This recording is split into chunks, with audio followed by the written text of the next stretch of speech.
Okay, welcome to the fifth video in this series on building resilience in our children and ourselves. Again, based upon our Children's Health and Illness Recovery Program, or CHIRP, published by Oxford University Press. Just want a quick review of what we've covered so far. Remember, we're kind of building up skills with regards to this program, and I know the layering and the adding on can get a little busy at times, so don't overwhelm yourself with it. Take your time. Don't go on to the next video until you're ready. But so far we've covered defining what resilience is and how we can work on improving resilience in ourselves and our children. What is stress and stress management? So we talked about identifying your stressors and finding some way to operationalize those in fixable language, okay? Solvable language. So most of what we're talking about will be how to manage stress. Physical activity, exercise, and sleep, paramount foundational things that we look at with regards to kind of how we take care of ourselves physically and how that has an impact on our ability to deal with stress. And then last time we got heavily into active problem solving, which I know problem solving seems like something we all do and probably know intuitively, but we worked on a step-by-step approach to one, defining a problem in solvable terms, and then working on ways of kind of in a stepwise way, brainstorming, and then picking and the pluses and minuses about our strategies for resolving the problem, then testing it out and then evaluating it. So continue to work on these skills. You're going to find some skills are going to be more important for you than others. But I really encourage you to work on a little bit of everything we covered to see which ones are beneficial to you and which ones maybe you've already mastered.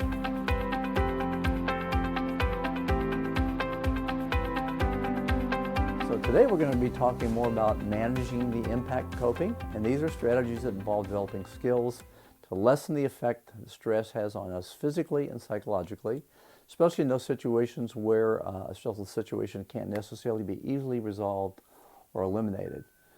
We can't take away all stressors. Some things are just day-to-day things we have to contend with that are out of our direct control, but we can manage better how we react to that physiologically, which we're going to talk about today in part one.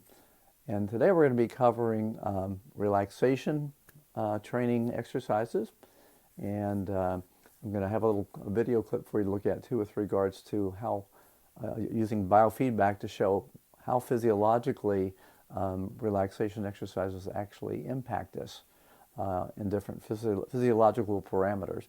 And then we're going to be talking in part two of this, we're going to be talking more about what I call the heavy lifting when we get into cognitive behavioral therapy, or CBT for short, and what we call basically changing our thoughts and our belief systems, working on the way we self-talk about experiences we have in life and where we may be making some mistakes in how we interpret situations, how we interpret stressors, and then how we think about them and our self-talk, how that may amplify that. So that'll be next time, but this time I'm going to talk mainly about the relaxation strategies. Okay, I'm going to have some relaxing, hopefully background videos or pictures in the background while we talk about relaxation today. But this is one of my favorite things to teach because I think people really benefit from it very quickly, especially if you integrate it into your daily practice. We're going to talk about relaxation training, and this is basically ways of physiologically dampening down that stress reaction in your body. Two different approaches to this. They kind of map onto each other. One's going to be diaphragm breathing, or what some call belly breathing, because we're using our diaphragm muscles down here in our abdomen. And the other is progressive muscle relaxation, which is kind of tense and release relaxation. I'll have some videos for you too that are going to be in the comments below that I want to give a shout out to some of my psychology residents who actually made these during COVID when things were kind of shut down. So they used our little studio and made some of these, and I really appreciate that. So you use those to supplement what we're talking about today. And then I'll talk briefly about guided imagery, how the pictures we create in our mind often are very powerful in impacting on how we experience stress and how we can relieve ourselves when we're feeling stressed. And I'm a very visual person, so I can imagine the worst possible outcome sometimes when I get a piece of news, and then until I actually find out the specifics about that situation, can all too easily kind of get myself worked up over it. So we'll talk about that. And then I'll mention briefly then mindfulness meditation, which is a whole huge area now that has a lot of research behind it, that a lot of people practice and advocate, including on this website. So we'll get a little bit into that. So we got enough to cover for today, and then we'll go more into the thought-changing, thought-challenging activities with cognitive behavioral therapy next time. We all often breathe way too short and shallow at times and don't realize just how our breathing affects our overall physiological arousal. So with diaphragm breathing, you basically are taking conscious control of your breathing mechanism and working on basically slowing that down, getting in more oxygen, which can then relax you, relax your muscles, help your overall feeling of wellness in terms of just dampening down that effect. So I'm going to be showing in the background someone demonstrating these as we go, but basically with diaphragm breathing, you're going to focus on breathing not with your upper chest, as we so often do, but focus on using your diaphragm muscle down here, more the belly area, which I like to use with younger kids. They can relate to the belly. So what we'll do is first start off with taking in a deep breath through your nose and then putting your hand on your diaphragm so you feel your diaphragm expand. You're drawing down a lot more oxygen into your abdomen. And then you hold it, typically you breathe in slowly to a count of 5 or 6. Hold it for a count that you're comfortable with. I typically do 3 or 4. And then breathe out slowly. I often do to a count of 8 or so. Take a little bit longer, releasing that oxygen that's in my lungs. So a hand up here to make sure you keep your upper chest still, a hand on your abdomen, and breathe in and breathe out.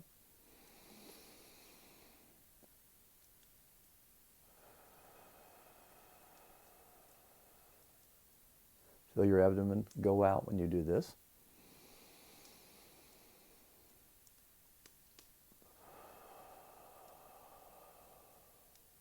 I often like to brag with the kids that I work with that I can get my breathing down to where I only need 4 breaths a minute, like a pearl diver, right?